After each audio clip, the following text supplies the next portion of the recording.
واخفض لهما جناح الذل من الرحمة وقل رب ارحمهما كما ربياني صغيرا।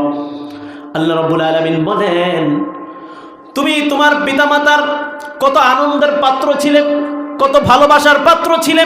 তোমার মা বাবার কাছে তুমি এমন আনন্দের সন্তান ছিলে, এত ভালোবাসার সন্তান ছিলে। তোমার মা তোমাকে কত ভালোবেসেছে, তোমার বাবা তোমাকে কত ভালোবেসেছে।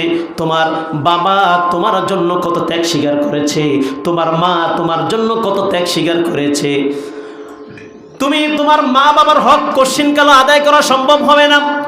যখন তোমার পিতা মাতার মধ্যে কেউ যদি কবরস্থ হয়ে যায়, কেউ যদি মারা যায়, তাদের জন্য তুমি রবের কাছে দোয়া করো, রব্বির হামহুমা কামা রব্বায়ানি সগীরা। আমরা সকলে পড়ি, ওয়া কুর রব্বির হামহুমা কামা রব্বায়ানি